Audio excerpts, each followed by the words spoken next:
now being strongly enshrined through the infamous finance bill of 2024. So they came out, armed only with bottles of water, their national flags, and their telephones.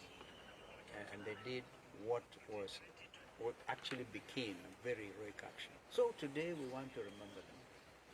I remember, for example, Eric Kyalo was shot on the head by a sniper's bullet, and remember young Kennedy Odhiambo very innocently in Rongai, and we had the testimony of his mother when we went for the memorial service at All Saints Cathedral. Young people, and then after that, the culture of abductions followed. They didn't stop at killing the young Kenyans, but they followed this now with high-handedness.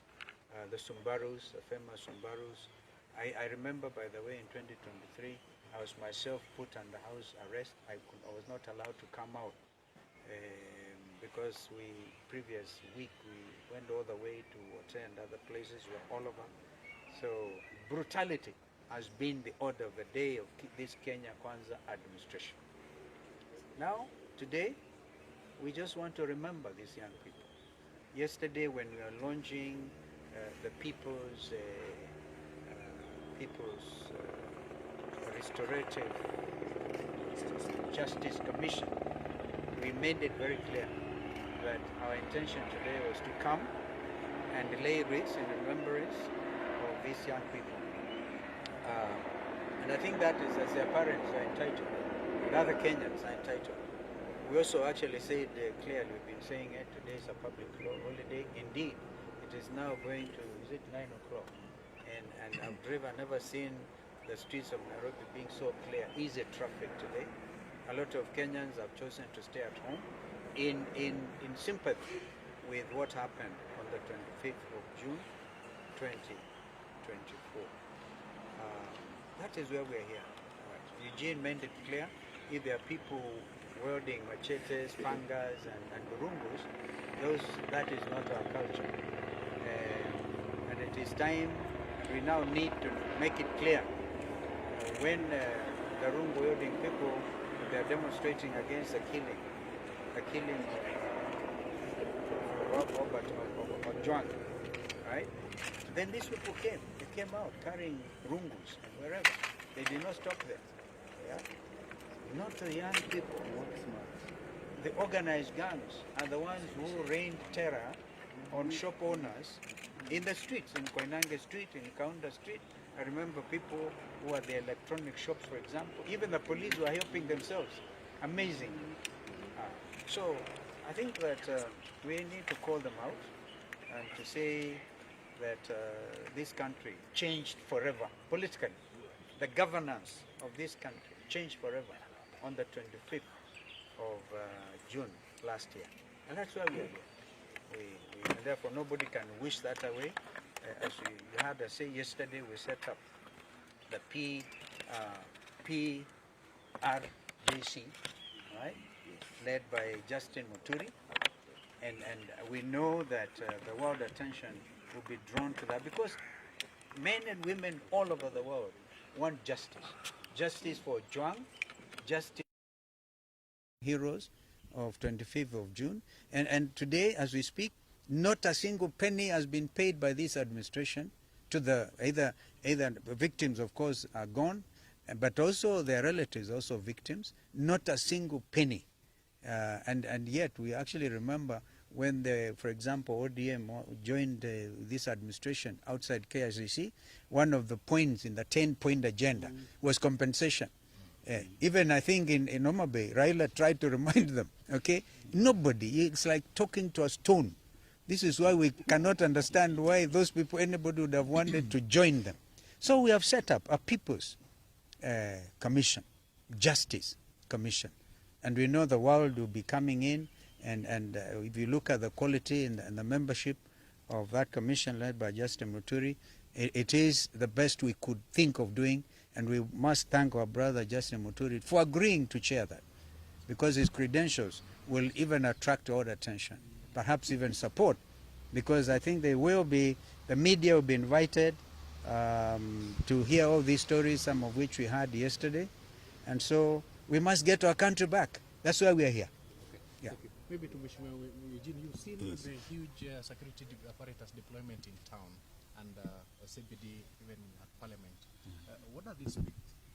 I think it speaks of a government that is paranoid, a government that's afraid of its own shadow, a government that's afraid of its own children. And looking at what has happened since 2023 to 2024, we haven't had any follow-up in terms of justice for the victims. Justice delayed is justice denied. We're not talking of just 1 year. We are talking of 2 years. Over 2 years, nothing. And today I think we must thank the church for standing very, very strongly with the families. We were able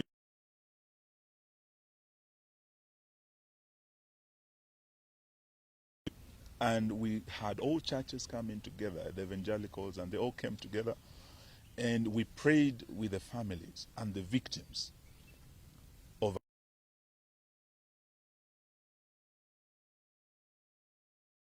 welcomed us here for their first mass. And Father prayed for the children who lost their lives, for the families that are still traumatized today. The Catholic Church has also, as of yesterday, announced prayers for the families this coming Sunday, 29th, across the country in all the churches.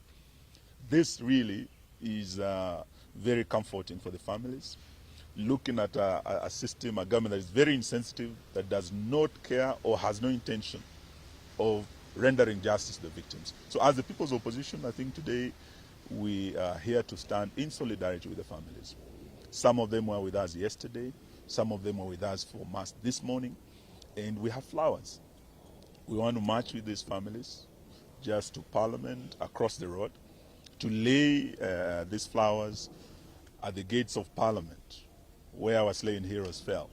That is why we're here today. And we're asking Ruto and his government, the least, you kill these children. They were unarmed. Today they are coming unarmed to commemorate, to remember their brothers, their sisters, their fallen colleagues. The least you can do is allow them to commemorate, allow the families to mourn. But for you to unleash the heavy security we are seeing here today, and the goons that we know have been mobilized and on their way to this town, is really adding insult to injury. We will not accept this, and we'll stand with the families. Thank you. Thank you. As our leaders have said, we are here to observe this day, the 25th of June, when we lost our children to police brutality. I think I just want to reiterate that this day is a very special day for Kenya. It's a day that the least that this government can do is step back and let Kenyans do what they want to do today, to mourn their children. It's very unfortunate that the government would want to dictate to parents, to brothers and sisters, how they will mourn their children. A government can never do that. Let parents come out, let brothers and sisters come out, let Kenyans come out and mourn our children, and we shall retreat back home. We'll have sent a message, we'll have honored these children who are our heroes. In Parliament, I'm here with my Deputy Minority Leader from the National Assembly. As members of Parliament, we shall go to Parliament and lay wreaths in commemoration of the children that were killed in Parliament. The least that the leadership, entire leadership of Parliament can do is to join all of us to go and lay those wreaths in honor of those children and in honor of the institution of Parliament. I thank you.